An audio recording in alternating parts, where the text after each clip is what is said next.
हिमाचल प्रदेश में प्राकृतिक आपदा से भारी नुकसान हुआ है और लोक निर्माण विभाग को भी बहुत ज़्यादा नुकसान हुआ है। चाहे सड़कें हैं, पुल हैं और नेशनल हाईवे हैं, वो प्रभावित हुए हैं। और लोक निर्माण मंत्री विक्रमादित्य सिंह इस वक्त खबरें अभी तक के साथ हैं, दिल्ली गए थे और केंद्रीय मंत्रियों से भी मुलाकात की है। सर, पीडब्ल्यूडी को किस तरह का नुकसान हुआ है?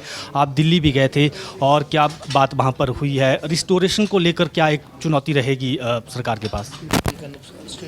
हिमाचल प्रदेश को कुल मिलाकर जो है करीबन 2000 करोड़ का नुकसान जो है कुल मिला के NHAI को और पीडब्ल्यूडी को मिलाकर हुआ है और करीबन 1600 करोड़ का नुकसान जो है वो हमारे विभाग को पीडब्ल्यूडी को हुआ है, जो बहुत दुर्भाग्यपूर्ण है।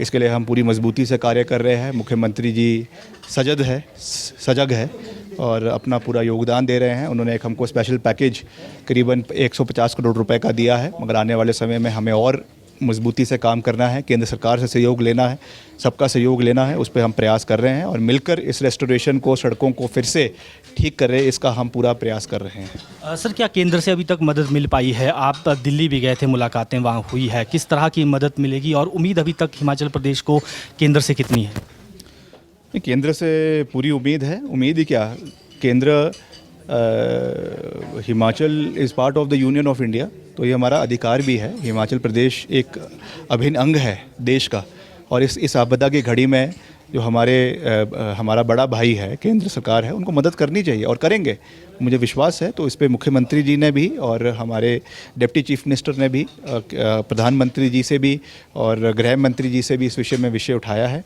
कुछ सहयोग की बात हुई भी है, जो नड्डा जी ने कहा है।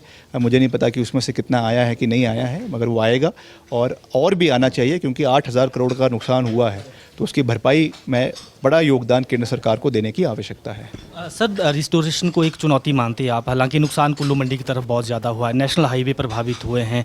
कितना समय लग सकता है? आपको क्या लग रहा है कि कितनी बड़ी चुनौती आपको इसमें रिस्टोरेशन में झेलनी पड़ सकती है?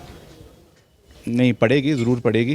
इसमें नुकसान हुआ है, इसका कोई दो राय नहीं है, मगर लॉन्ग टर्म हमें इसको ठीक करना है, मिलकर करना है। केंद्र सरकार को, प्रदेश सरकार को इस पे कार्य करने की आवश्यकता है और इस पे कार्य हो रहा है। मुख्यमंत्री जी पूरी मजबूती से इसको आगे ले जाने का कार्य कर रहे हैं, तो हम करेंगे। समय ज़रूर लगेगा, मगर we will achieve our benchmark very soon. Sir, आपने पहले भी कहा कि जो ये नुकसान ज़्यादा हुआ है, अवैध खनन भी उसके पीछे की एक वजह रही है। आपको लगता है कि अब आने वाले समय के लिए कुछ स्टेप्स उठाने चाहिए या इस विषय को आगे भी आप रखेंगे, कैबिनेट में भी रखेंगे? देखिए, जो विषय हमारे जहन में लोग ला रहे हैं, अब हम लगातार प्रदेश का दौरा कर रहे हैं और ये चीज़ें पूर्व सरकार से चली हुई है, भाजपा सरकार से चली हुई है। उनको उस समय पूरा संरक्षण जो है वो इलीगल माइनिंग के ऊपर सरकार का था। हमने कितनी बारी ये विषय विधानसभा के अंदर विपक्ष में रहते हुए उठाया, तो आज उसके ऊपर सरकार कार्य कर रही है, बहुत मजबूत कार्य कर रही है। अभी भी जो थोड़ा बहुत रह गया है उसको भी ठीक करने की आवश्यकता है, ताकि प्रदेश में जब भी इस तरीके की प्राकृतिक आपदा आती है तो उसमें जो एक एडिशनल फैक्टर माइनिंग का बन जाता है, उसको हम रोक सकें। सर, क्या अफसरशाही गंभीरता से काम नहीं कर रही है? आपने सवाल भी उठाए और आपको लगता है कि जिस तरह से चुने हुए प्रतिनिधि का काम होता है, उसमें अड़ंगा नहीं डालना चाहिए अफसरशाही को? नहीं, मैं ये नहीं कहूँगा कि नहीं कर रही है, अफसरशाही अच्छा कार्य कर रही है, पर कुछ इंस्टेंसेस जो हमारे जहन में लाए गए हैं वो उसको सरकार के समक्ष, मुख्यमंत्री जी के समक्ष रखना हमारा दायित्व है। उसको हम रखेंगे, क्योंकि we are elected government. Congress government has been elected by 70 lakh people of Himachal Pradesh. इसलिए अगर ये लगे कि कोई इस पर हावी होने की कोशिश कर रहा है, तो इस चीज़ को हम जो है वो टॉलरेट नहीं करेंगे।